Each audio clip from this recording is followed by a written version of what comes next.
लाडकी बहीण आणि मवियाची डबल ढोलकी, बेगानी शादी में अब्दुल्ला दिवाना।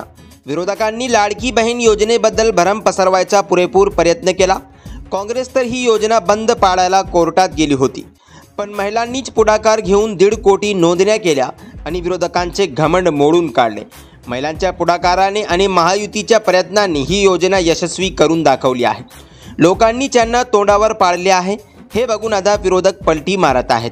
लाडकी बहीण योजना म्हणजे पॉलिटिकल स्टंटबाजी आहे असे म्हणणाऱ्या परिणिती शिंदे आता योजनेचे श्रेय लाटायला बॅनरबाजी स्टंटबाजी करत आहेत।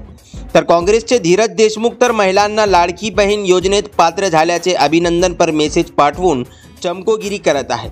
योजना महायुतीची ती यशस्वी केली सगळ्या माता भगिनींनी, पण तोंडावर पडलेल्या विरोधकांनीच ची स्थिती मात्र आता बेगानी शादी में अब्दुल्ला दिवाना सारखी झाली आहे।